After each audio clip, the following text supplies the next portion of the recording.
The question is, we have to integrate the function which is cos of 2x into cos of 4x into cos of 6x. So let's see how we are going to solve the given problem. तो चलिए शुरू करते हैं। तो सबसे पहले मैं question के डाटा को एक बार नोट कर लेता हूँ। तो आप देख सकते हैं कि जिस फंक्शन को आप इंटीग्रेट करने जा रहे हैं वो फंक्शन आपके पास है cos of 2x into cos of 4x into cos of 6x into dx। तो फाइनली ये वो फंक्शन है जिस पे अपने को काम करना है और इस फंक्शन को इंटीग्रेट करने के लिए मुझे इसे फर्दर एडिशन में ब्रेक करना होगा। अभी ये तीनों के तीनों टर्म्स आपको प्रोडक्ट में नजर आ रहे हैं और जब तक आप इसे प्लस में कन्वर्ट नहीं करेंगे या फिर एडिशन में कन्वर्ट नहीं करेंगे, इसको इंटीग्रेट करना हमारे लिए कंफर्टेबल नहीं होगा। और इसके लिए हम लोग क्या करने जा रहे हैं कि मैं यहाँ पे सबसे पहले कुछ मैनिपुलेशन कर रहा हूँ और इसके लिए मैंने इस पूरे एक्सप्रेशन में 2 का मल्टीप्लाई और 2 से डिवाइड किया है। और अगर मैं ऐसा करता हूँ तो ये टर्म बचेगा 2 times of cos 2x into cos of 6x और साथ में एक और टर्म आपके पास है cos of 4x into dx के। तो पहले मैंने ये वाला टर्म लिखा हुआ है, फिर मैंने ये वाला टर्म लिखा हुआ है और बाद में ये वाला टर्म लिखा हुआ है। ठीक है। अब ट्रिग्नोमेट्री में एक आइडेंटिटी हमारे पास है विच इज और 2 cos a cos b, है ना। तो 2 cos a cos b की अगर बात करें तो इसको अगर आप ब्रेक करके लिखना चाह रहे हैं या एडिशन में कन्वर्ट करना चाह रहे हैं तो ये बराबर होता है cos of a plus B plus cos of a minus B के। तो चलिए ये फॉर्मूला यहाँ पे अप्लाई कर लेते हैं इन तीन टर्म्स में, that is 2 cos 2x cos 6x में। और इनकेस अगर मैं ये फॉर्मूला अप्लाई करता हूँ तो ये एक्सप्रेशन अब हमारे पास बनेगा 1/2 इंटीग्रल। तो आप इसे लिख सकते हैं cos of that is 2x plus 6x, 2x plus 6x, क्योंकि पहले आपको cos a plus B apply कर रहे हैं।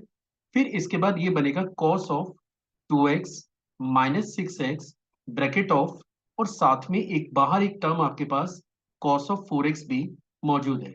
चलिए अब आगे बात करें। अगले स्टेप में आप इसे लिख सकते हैं 1/2 integral. Now this will become cos of 8x। पहला टर्म आपका cos ऑफ 8x बनेगा। अगला टर्म आपको मिलने जा रहा है that is cos of minus 4x, that is cos of minus 4x। इसके बाद बाहर एक टर्म आपके पास है cos ऑफ 4x और dx के। अब ट्रिग्नोमेट्री का एक और प्रॉपर्टी है that is cos of minus theta.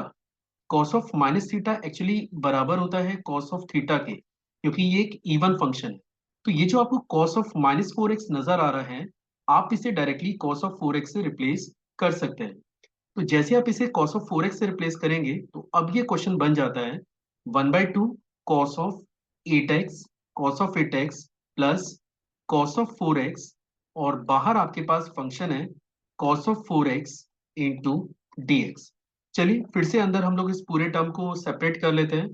तो अगले स्टेप में अब ये बन जाएगा 1/2, now it is cos of 8x cos of 4x plus cos square 4x cos square 4x और ब्रैकेट ऑफ इंटू dx।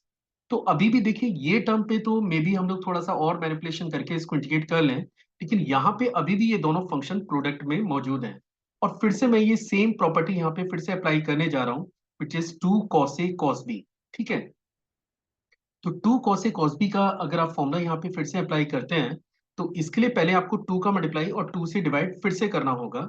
तो ये बनेगा 1/4 integral that is 2 cos 8x that is cos 4x plus 2 times of cos square 4x, 2 times of cos square 4x into dx।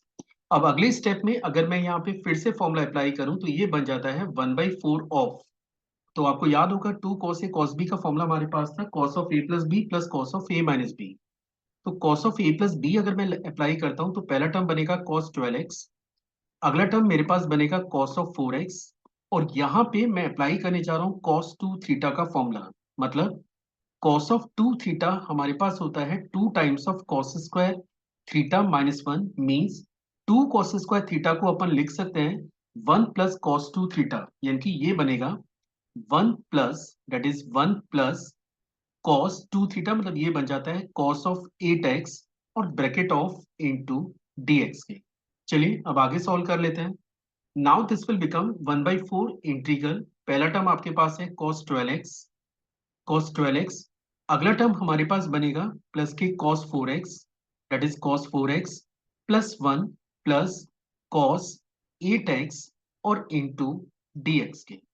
In case अगर अब मैं इसे finally integrate करूं तो आपको ये याद रखना चाहिए कि इनकेस अगर आपके पास ये फॉर्मेट है which is cos of ax, तो कॉस ऑफ ax का इंटीग्रल होता है 1/a that is sine of ax plus c। चलिए अप्लाई कर देते हैं। So this will become 1/4। अब चलिए शुरू करते हैं। सबसे पहले cos 12x, तो इसका इंटीग्रल हमारे पास बनेगा sin 12x डिवाइडेड बाई 12।